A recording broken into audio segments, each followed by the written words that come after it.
Hi everyone, it's Sintang Mayumi. I have 3 cards using one stamp set for you today.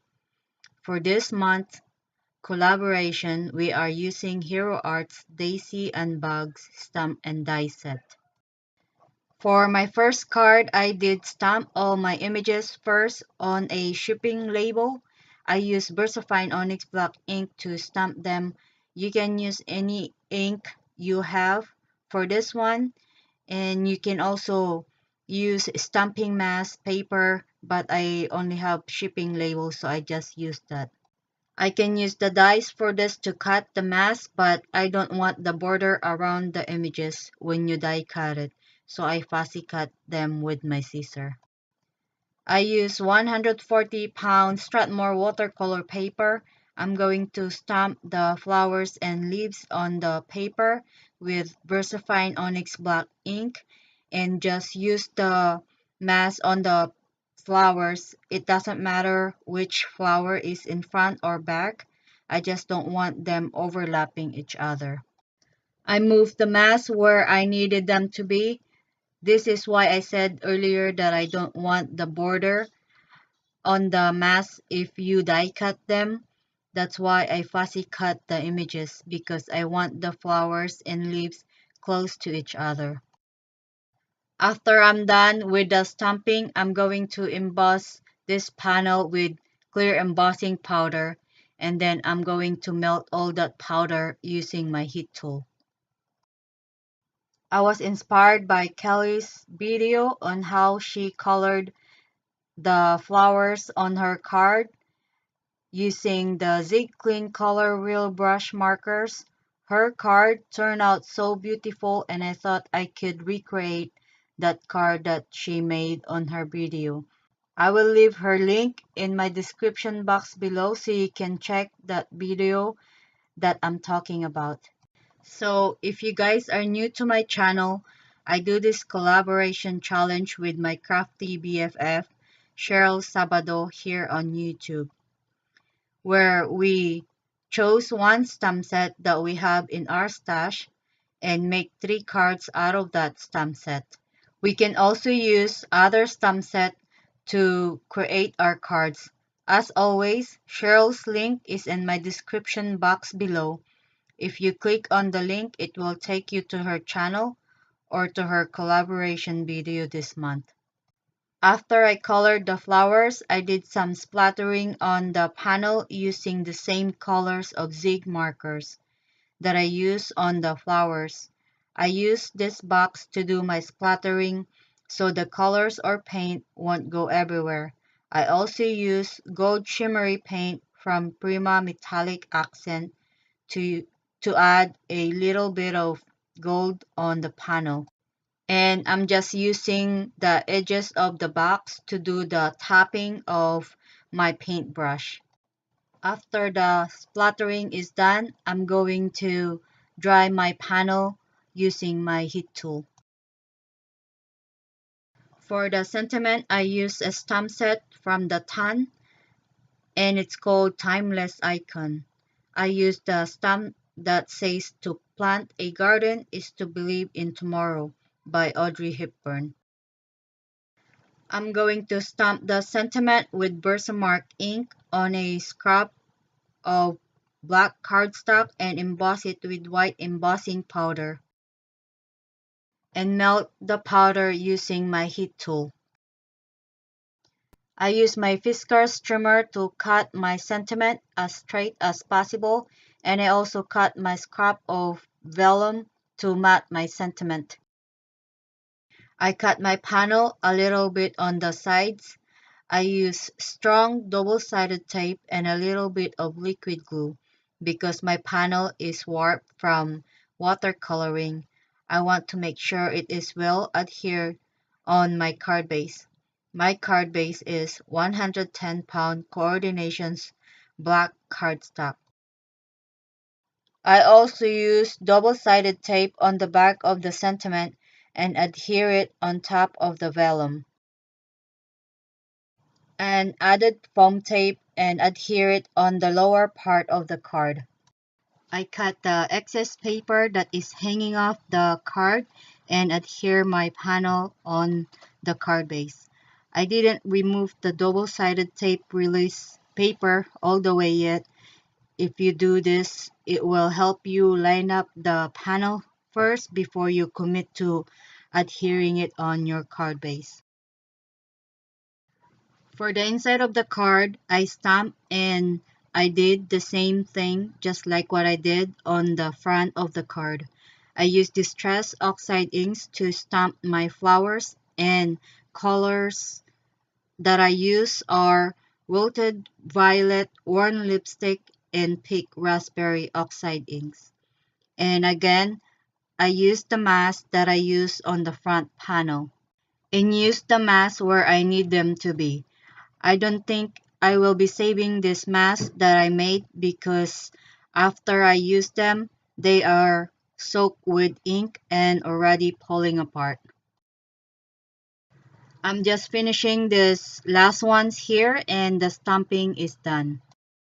And we are going to adhere this panel in the inside of the card. For my embellishment, I use Ink Road Stamps Clear Dewdrops.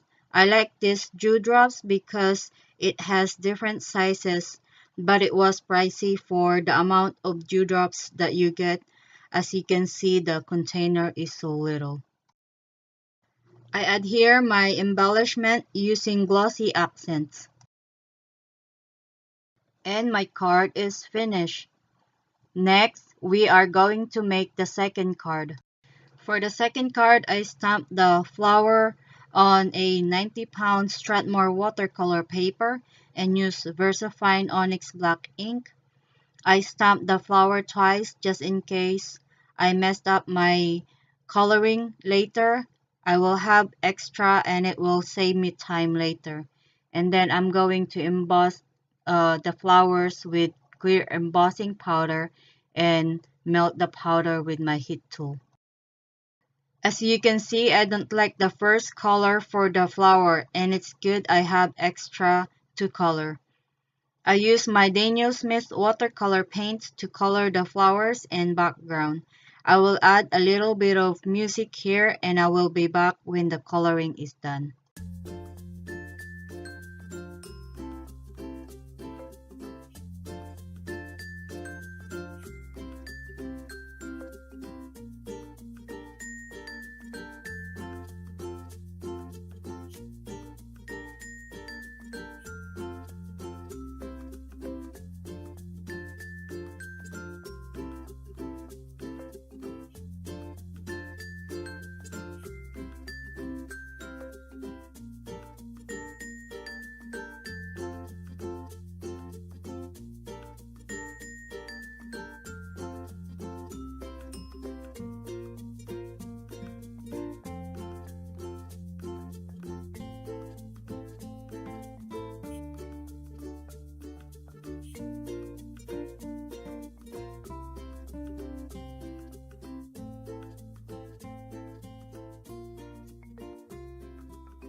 After I colored the flower, I am going to die cut it using the coordinating die and also die cut my background. This paper is Lunfon Perfectly Plaid Fall. I chose that pattern for my panel. I will die cut it using Gina Marie Designs Stitch Rectangle die. I die cut another one with white cardstock and I'm going to glue them together. The pattern paper is not sturdy enough, so I will back it up with white cardstock. After I adhered the pattern paper and white cardstock together, I'm going to die cut it on the upper part of the panel with circle stitch die. I don't like the white edges where I die cut the circle, so I use Barn Door Distress ink to distress the edges, but this doesn't matter later because I changed my mind.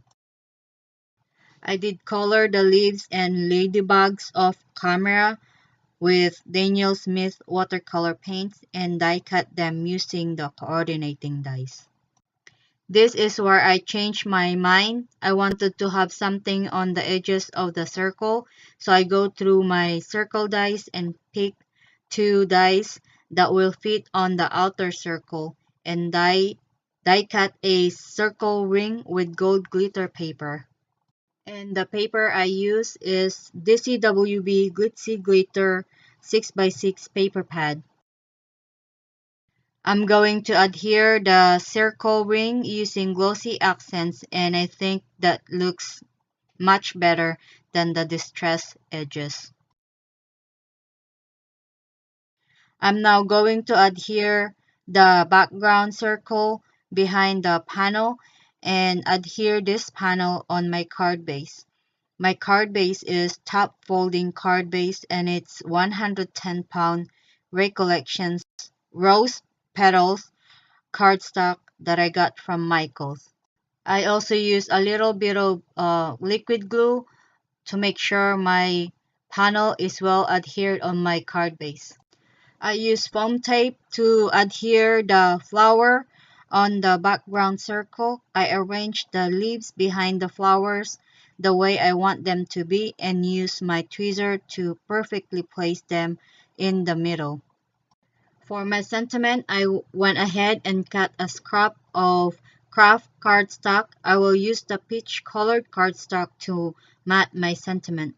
I will stamp the sentiment hello with VersaFine Onyx Black ink and emboss it with clear embossing powder and melt the powder with my heat tool. Adhere the sentiment on top of the peach cardstock and cut the excess paper with my Fiskars trimmer.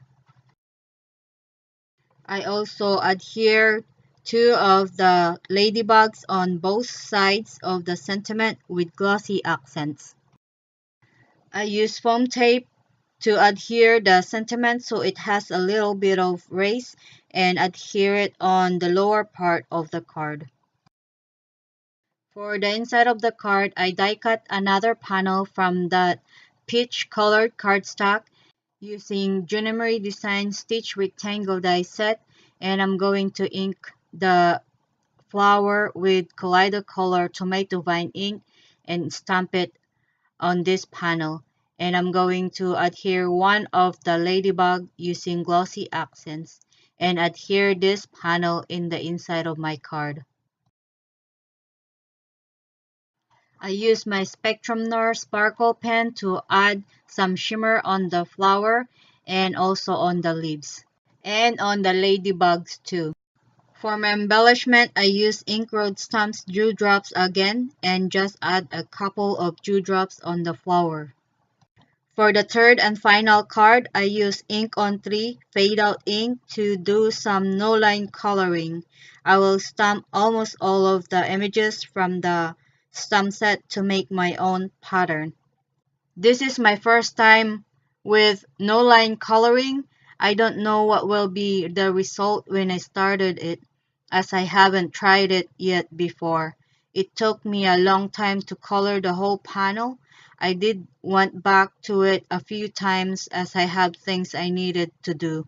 I use my Daniel Smith to color the images on my panel.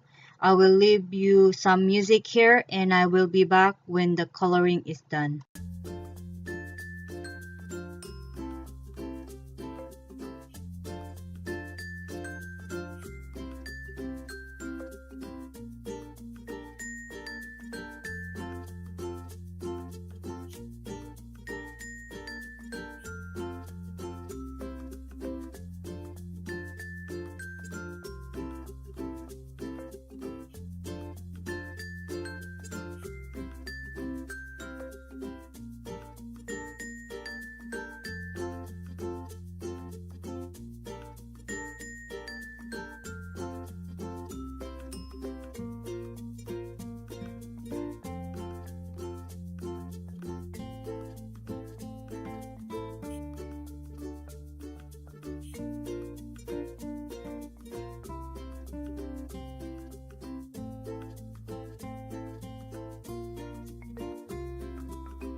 I use mask on the images because I want to do some ink blending using tumbled glass distress ink. I work on sections of the panel as I only have a few of the other masks and just move them when I'm done with the section that I already done blending. I did this way because I'm lazy to stamp and fussy cut more masks, but I think this way works too. I was so careful here because the mask I use is sticking too much on the paper and I don't want my colored panel get ruined. This Cricut spatula is handy to have on projects like this. I'm just finishing this section here and then we'll move to the next step. I also did a little bit of splattering on the panel. I mixed cobalt teal blue and duochrome oceanic so it has a little bit of shimmer. Again, I moved the mask and worked on sections of the panel. I could have used my box that I used for splattering, but this one is not bad and the paint didn't go everywhere. After the splattering is done, I did dry my panel using my heat tool and carefully remove all the mask using my Cricut spatula. After I removed all the mask, I added some shimmer on the flowers, leaves, ladybugs, and also the buds with Spectrum Noir Sparkle Pen. I also added some gold dots on the panel using Jelly Roll Metallic Gold Pen. For the sentiment, I used Concord 9 Thank You die. I die cut the sentiment with my scrap of dark blue shimmery cardstock. Before I adhere my sentiment on the panel, I went ahead and added some strong double-sided tape on the back of the panel and used a little bit of liquid glue, and again I didn't remove the release paper all the way yet so I can adhere the panel on the right placement. And remove the release paper when I'm sure with the placement. I use foam tape to pop up my sentiment. You can also die cut the sentiments a few times and stuck them together if you don't like to pop them up with foam tape. For my embellishment, I again used the Ink-Road dewdrops. I added some of the medium size and small size dewdrops and scattered them on my panel and adhere them using glossy accent. For the inside of the card, I did the same thing like the inside of the second card. I stamped the flower with Kaleidocolor Tomato Vine ink and adhere the ladybug on top of the flower with glossy accents. And adhere this panel in the inside of the card. And my 3 cards are finished. Please check out Cheryl's video for this month's 3 cards using one stamp set collaboration challenge. Her link is in my description down below. As always, thank you so much for always watching, liking, commenting, and subscribing to my channel. I really appreciate it. I hope you like today's cards and I will see you all in the next one. Bye bye. I have 2 more collaboration videos that you might like to see on the side of the screen.